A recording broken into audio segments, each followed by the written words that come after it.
Hello, I'm Dawn Nelson. I'm here at C&C Kitchens today to show you two varieties of stuffings to go with your Christmas turkey for Christmas Day. Stuffings are very convenient to just buy. They're not quite the same unless you make your own. They're nice and moist. You can have lots of nice flavours and a nice texture to a homemade stuffing. So I'm going to show you how to do the traditional sage and onion stuffing, and then we're going to do a little bit different one using fresh chestnuts and also apricots, so an apricot and chestnut stuffing. So first of all, let's concentrate on the sage and onion. We all like sage and onion. It's very traditional at Christmas. It's a very traditional stuffing, but so much nicer if you make it yourself. So I've heated a pan up first of all, and I've got 25 grams of butter going into my pan. Okay, till that's sizzling hot.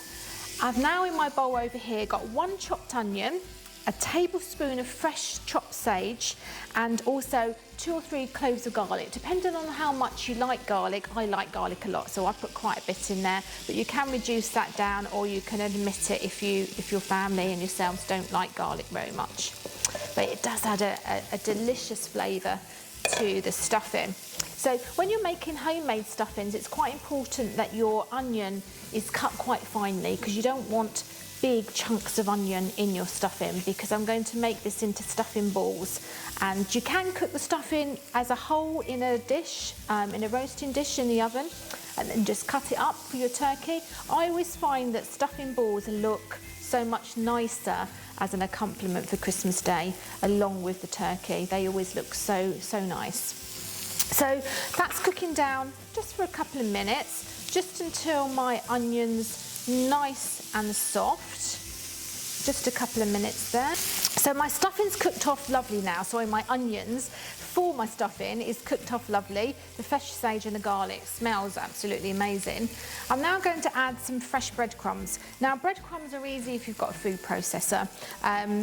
Any dry stale bread in a processor will process literally in a couple of seconds. If you haven't got a processor, then you can just grate some stale bread on a grater until it's nice and fine. It's easier once it's stale. It's about 130 grams of breadcrumbs in here. So I'm just going to mix that up with the onion and the sage and the garlic. Turn the hob off because we don't need the heat now because we've cooked our onions. And just to combine that all together so we get a nice moist stuffing so we can make it into balls, I've beaten an egg here, so that goes in there as well. And the egg just helps to combine the stuffing together. So mix that together and it all will come into a ball shape. Now the best thing to do is to wait until that's now cool, because what will happen, you can't really make that into a ball at this stage because it's a little bit too hot to handle. So leave that to cool just for a few minutes and then we can make the stuffing balls. So this is the chestnut and apricot stuffing. Again, very simple, very easy, and you can prepare all of this in advance, make it into stuffing balls. You could even freeze it or leave it in the fridge for a couple of days before you're going to cook it on Christmas Day. So making it in advance and freezing it saves so much time. So fresh chestnuts, first of all, if you buy them shelled, they're quite difficult to buy in cans, but they're much easier because they've already been cooked and they're ready to chop to add into your stuffing. If you're buying the whole chestnuts, which are available now at Christmas time, you need to cook them. So you either need to roast them in the oven at 180 for about 15-20 minutes to soften the skins, or you need to boil them for 15-20 minutes to soften the skins. They then become this dark colour. Now this dark colour then needs to have the outer skin removed and also the inner membrane. And once they're softened, that's fairly easy to do, to take the thick skin off from the outside and then the skin on the inside. Once you've done that, you then get the chestnut from the outside, and it is the brown membrane there that needs to be removed as well, because that's a little bit tough and chewy to eat. So at that stage, the chestnut's nice and soft. Chestnuts again are eaten all over Christmas in lots of different recipes. They're more easily available at this time of year and more in season. I've chopped them for the stuffing, as you can see there, that's the quantity. There's about 100 grams of chestnuts there.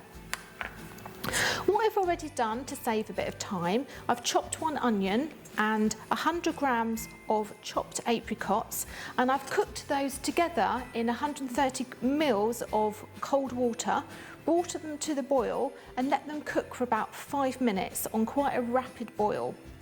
And then you get the water is drained and you get a nice moist onion with the apricot together. So that makes the basics of my stuffing, so you must remember to do that first. And then I'm going to just put a little bit of heat on, just a very low heat. Here we go. Whoops, there we go. Just a very low heat to add a little bit of butter, so it's about 25 grams of butter, that goes in there as well. And also my chestnuts. So my chestnuts go in there, all nicely and chopped. And again, I like to leave them quite coarse, so you get a really nice texture to the stuffing, and you've got a little bit of sort of crunchiness in there as well of the nuts.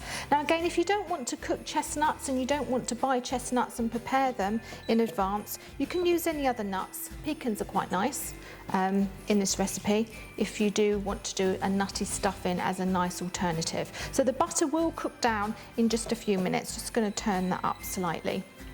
You then need to add your breadcrumbs. Now I've already processed my breadcrumbs like I did with the previous stuffing. It's about 130 grams of breadcrumbs here as well. You can use wholemeal breadcrumbs if you wish. If you've got some brown bread or even the 50-50 bread, you could use that. And that mixes up with all those ingredients to make the stuffing. The final ingredient is some chopped parsley, just to give a nice extra herby flavour.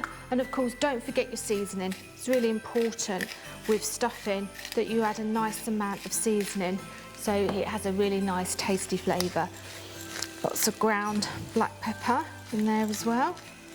The butter's melting nicely. I'm just going to give that a good stir so that it all comes together. And then, like the sage and onion stuffing, once this is cooled down a little bit, once it's come together, my butter's melted, you need to allow it to cool until you can make it into stuffing balls and then bake it in the oven.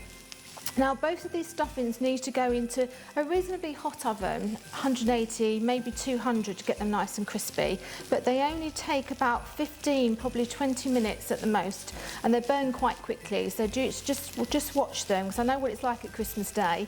You've got 101 things going on, so really once the turkey's outstanding, the potatoes are done, you've done your vegetables, your stuffing balls need to be made and literally just popped in the oven, you know, at the last minute. If they're made, it just saves so much time. So I'm going to leave this mixture to cool now, because then I'm going to make it into stuffing balls and show you how to mould it together. Hello, so my stuffing mixture is now nice and cool, so I can handle it and make it into balls. So I'm just going to grab a nice big spoonful of the stuffing mixture, and just in your hands, it's quite therapeutic this actually, it's quite nice to do, and make it into, it's quite moist and it will become into little balls quite easily because of the moistness of the butter in there. Make it into a little ball shape, as you can see. Now, as I said earlier, you don't have to do the balls if you haven't got time. But what I tend to do is to do these in advance, pop them in the freezer, and you've got your stuffing already made, and it just makes life a lot easier on Christmas Day when you're preparing the lunch. So just make all your little balls, and they cook quite quickly, as I said, in about sort of 15-20 minutes.